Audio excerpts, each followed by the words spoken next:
A package in the mail, MS sex games from Japan. Collecting without fail, those shoot 'em ups, that's the plan. He doesn't just collect them, he also codes them too.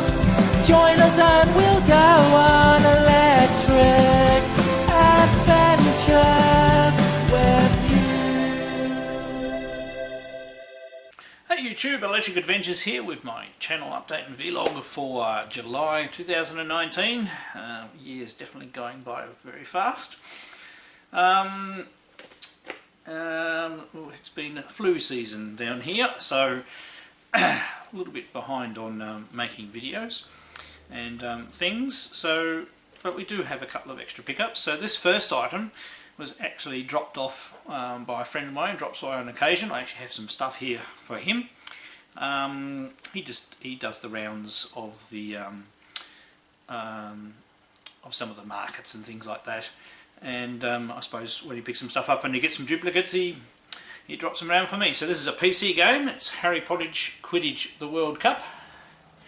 Just get a feeling we've got this on a different format, but it's all complete and everything's in there. It doesn't look like it's been played. I'm sure we actually have this for something like the GameCube or something like that. And my girls played it at some stage. I haven't had a chance to have a look at it. And sorry if I sound a little bit nasally. Also, a Kickstarter that I backed a little while ago. It's called Droid Assault. So it's basically one of these little cassettes that basically pops out and is a USB. It's just a different way of delivering that. I followed on from another one. I'm not sure. The next one is called Ultron. These games are already available in other forms, so you know, can't back everything, so it might have them. And as you can see, still sealed. Haven't even had a chance to have a look at it. Now they've got some books. I love my books. I've got these two together. This really was just a make the freight you know, even out. The other book was the one that I ordered. This is very light on. As you can see, the book's tiny, and it is very focused. Atari 2600 and a Magic. Now the Magic games, I always really love them, and it does have all the games in there. But really, there's not a lot of content in each of the sections that couldn't have been. That it isn't just really a cut and paste from the manual. So a little bit disappointed with that one. But it was only a couple of dollars, so the book that I actually ordered and saw in the first place, see, easily led by Amazon's people who bought this were also interested in this, but is this book. It's called Adventure, the Atari 2600, the dawn of console gaming, and it is really well written. Screenshots are in black and white, but it doesn't matter. It's the words and the history. As you can see, there is a lot of content in there, definitely the author's own words, and it is a really good walkthrough of the evolution of the 2600 and the games as they went through the different phases of the system. It doesn't cover every single game for the Atari 2600 in existence, otherwise they'd be huge.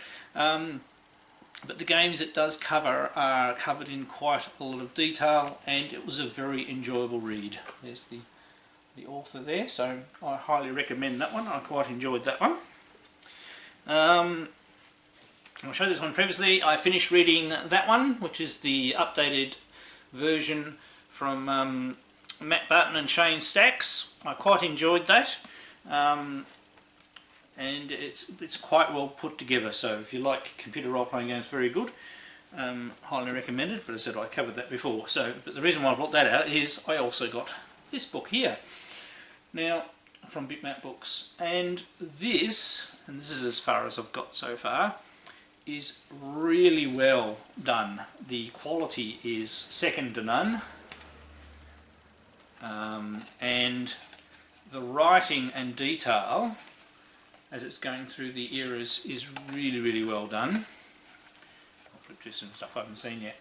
So as you can see, really well laid out, and the writing in the actual book is quite easy to read, interesting to read, and I've been thoroughly enjoying going through and working my way through. So I said I'm about a sixth of the way through it at the moment, and still reading it, and it's a very heavy book, so lots of good stuff there.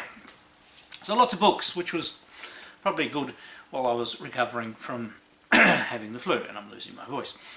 Other little bits and pieces, I got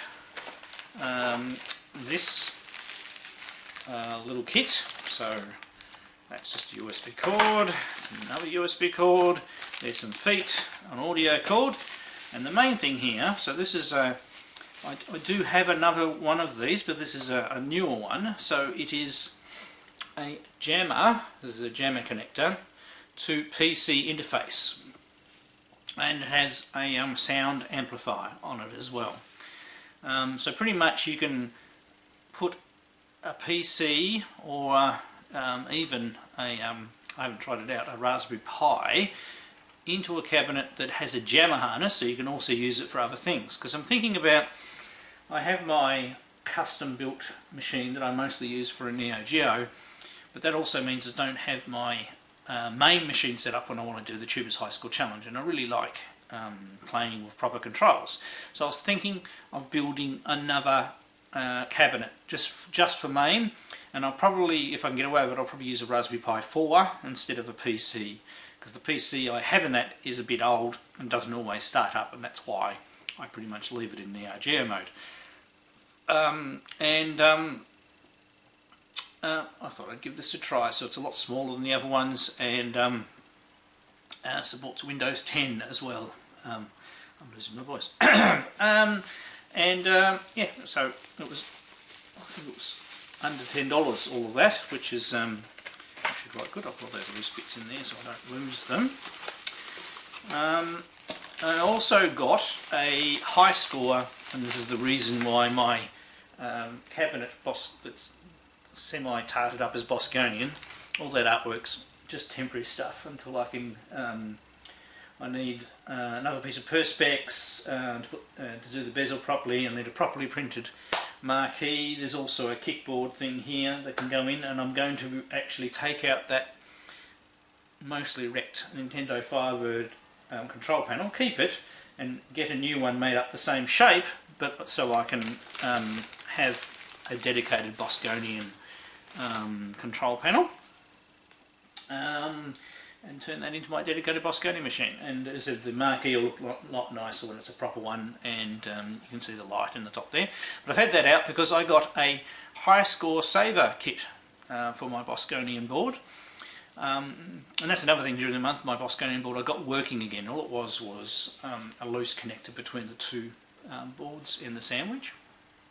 I try and include a picture of the high score saver here. I'm going to do a separate video on that, which I actually started making early today, and then went to do it and realised I had noticed that the Z80 on my Bosconian board is not socketed. And do I have any 40-pin sockets here at the moment? No, I don't. Apparently I've been told by my friends that the actual local electronics store actually has those sockets in stock.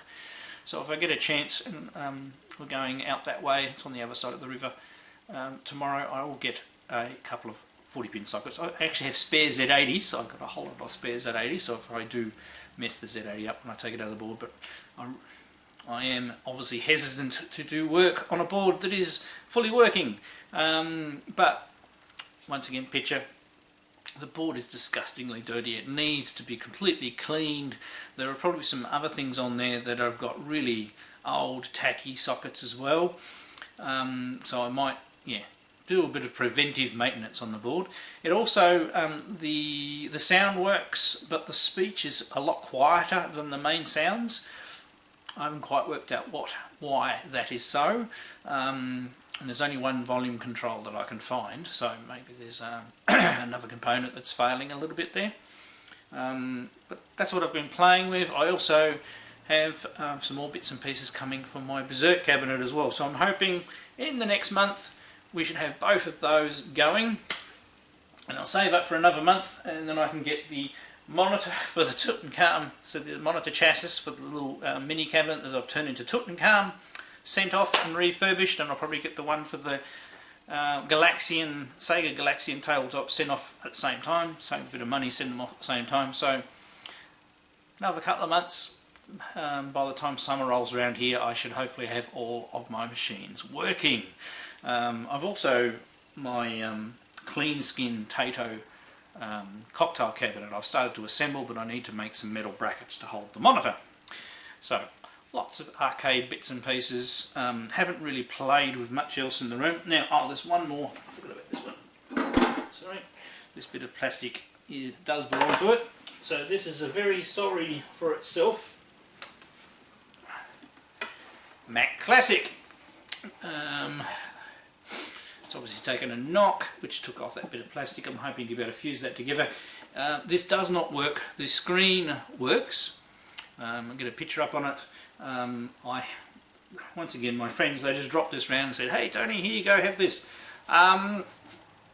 But it needs work, and I haven't had a lot of time to play with it. The same as the LC 1 and 2 that I showed you last month. Haven't touched them. Although I do not have a keyboard, I still need to track down a mouse. It does power on, and magic smoke doesn't come out of it.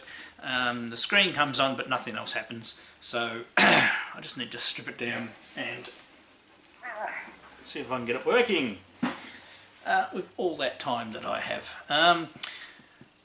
What else for the month? I have gotten a little behind on watching other people's videos, but I've been trying to catch up on those. I also have almost finished the next episode of Let's Make a Retro Game. It's actually on sound I'm going into, so unfortunately or fortunately, the Coleco has a different sound chip from the MSX and Spectravideo, so it actually makes the episode a lot more complicated, because I sort of have to cover two different methods for doing things. So first episode, we're just going to put together a little program that allows you to play with sound, with 3 channels, no noise or anything like that. The episode after that, we'll put together some routines just to make some sound effects, and then I'll do another episode after that on playing music. So that's the general schedule for Let's Play a Retro Game for a little while, and then obviously the episode of that will go back to our actual game and start putting those techniques into the game itself. Right, so and also I have been doing some more work on Sydney Hunter for the NES. No real video prepared to show progress at the moment though. That's one of my main focus, and the other main thing that I need to announce about my homebrew efforts is my Berzerk conversion for ColecoVision is now official. It has been a special agreement with ColecoVision, the guys from ColecoVision. I've contacted the copyright holder, who I believe is Gary Stern from Stern, and he has agreed for us to have an officially licensed conversion of Berzerk for ColecoVision. So that means, it's one of the reasons why I've put it on hold. Obviously, I'm putting together a Berzerk cabinet of my own as well. And I wasn't intending to do any work on that one, but I actually have in the last couple of days. I've been playing around since I've been doing sound for the Let's Make a Retro Game. I've actually been playing around and seeing how I can go at getting the samples playing. Now they're not going to be perfect by any stretch of the imagination, and I'm just trying to get them a bit louder at the moment. It's very hard to get the volume up on the samples, because you have to use every erg of your processing capacity to play samples on an 8-bit system. But at the very least, we want to, I want to get at least it saying chicken. I can get it to say chicken, and you can recognise it, and humanoid. I'm working on some of the others. I may need to manually edit some of the voice data just to fine tune it.